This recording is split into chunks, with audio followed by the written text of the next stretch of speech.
লেবু রে, অনেকদিন পরে স্কুল খুললো, একটা গান হয়ে যাক। আজকে গলাটো ভালো নেই, অন্যদিন গাইবো। অন্যদিন আবার কেন? বহুদিন পর আজকে স্কুল খুললো, আজকেই হয়ে যাক।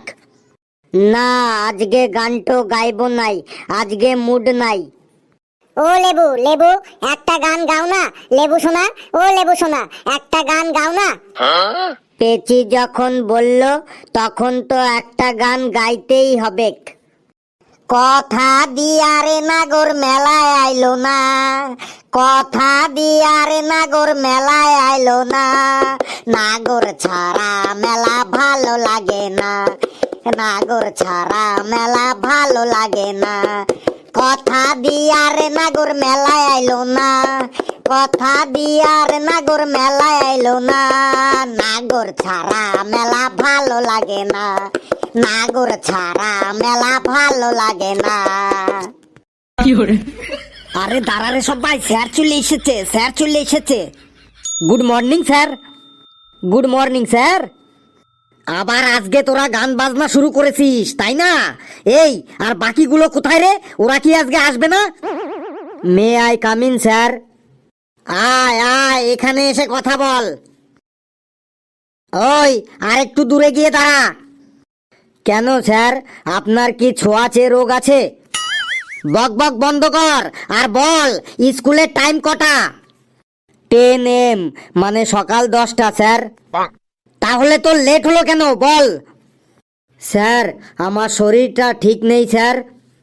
তোর শরীরটা ঠিকই আছে, তোর মাথাটাই খারাপ। না স্যার, কালকে জ্বর এসেছিল।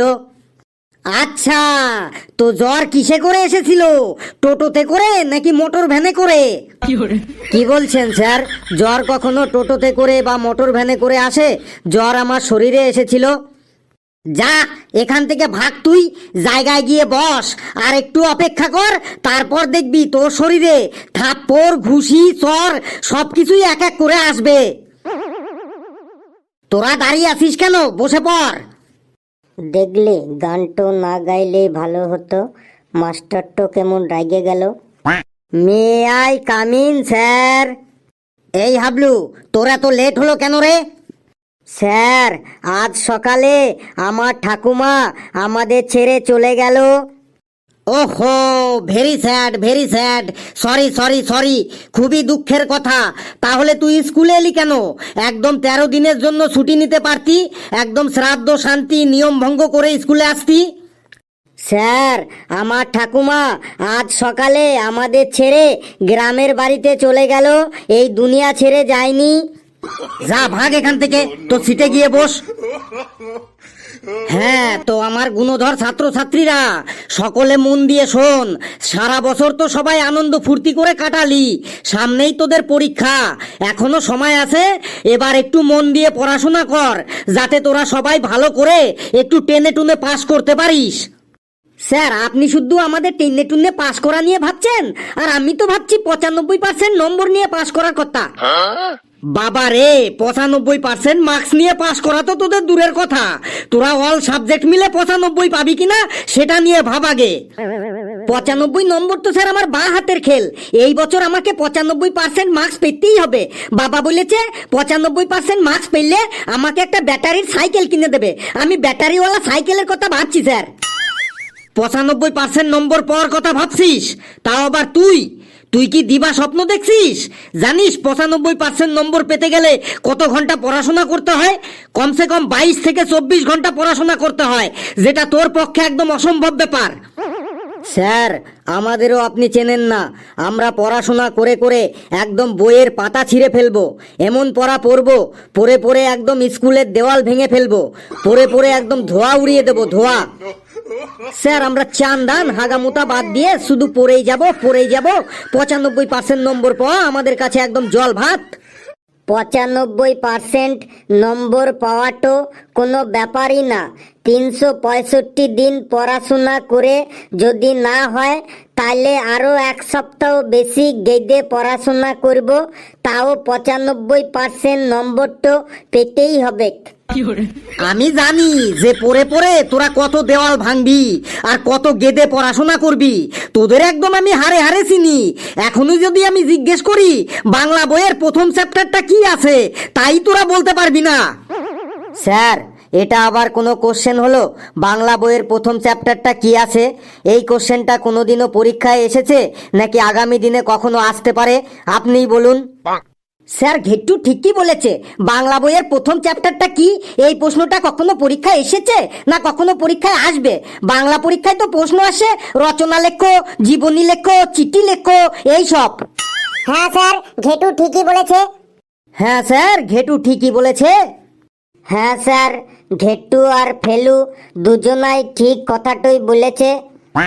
স্যার, ফেলু যেটা বলল এটা তো আমি আগেই বললাম।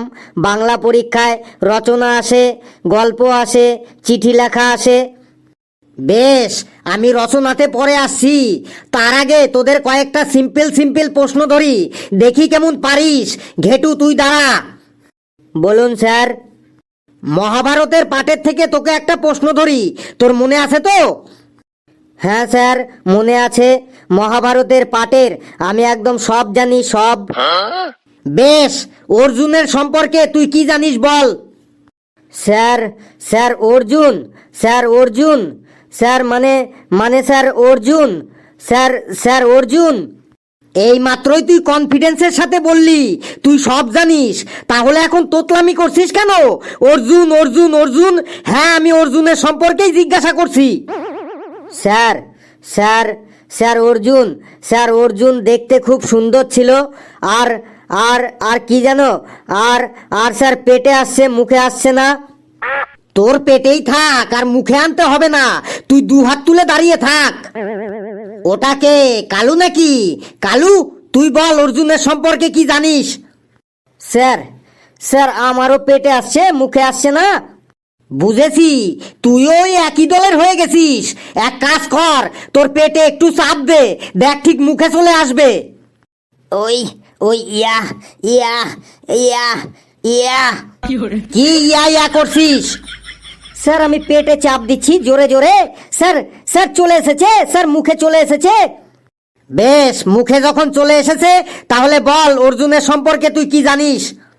স্যার অর্জুন হলো একজন ভালো মানুষ। ওনার পুরো নাম আল্লু অর্জুন। ওনার পুষ্পা ফিল্মটা খুব ভালো চলেছে। ওনার একটি ডায়লগ আমাকে খুবই প্রভাবিত করেছে, মে ঝুঁকেগা নেহি সালা। এই তুই কি বকবক করছিস? এই সব আমি ক্লাসে পড়াই। তোকে মনে হয় কি পিটিয়ে পিটিয়ে একদম ময়দা বানিয়ে ফেলি? আমাকে আর রাগাস না। তুই এক কাজ কর, তোর দু হাত তুলে একদম বেঞ্চের উপর দাঁড়িয়ে থাক। এই লেবু, তুই দাঁড়া। তুই বল মানুষের দাঁতের রং কেমন? স্যার, মানুষের দাঁতের রং হলুদ হয় বটে। একদম ভুল অ্যান্সার। মানুষের দাঁতের রং সাদা হয়। তোর দাঁতের রং কেমন? স্যার, আমার দাঁতের রং তো সাদা, কিন্তু আপনার দাঁতের রং তো হলুদ বটে। তুই চুপচাপ থাক, না হলে কিন্তু পরীক্ষার আগেই তোকে ফেল করিয়ে দেবো। তুইও দু হাত তুলে বেঞ্চের উপরে দাঁড়া। তোর আর বলতে হবে না, আর একটু হলেই কিন্তু আমি একদম অজ্ঞান হয়ে যাব। তোরা সবাই বস, আমি এখন আসি। বন্ধুরা, ভিডিওটি কেমন লাগলো আপনারা কমেন্টসে জানাবেন। আর ভিডিওটি লাইক করবেন, যত পারেন শেয়ার করবেন, আর চ্যানেলটিকে সাবস্ক্রাইব করে আমাদের সাথেই থাকবেন। হাসতে থাকুন, সুস্থ থাকুন। যত বেশি হাসবেন তত বেশি সুস্থ থাকবেন।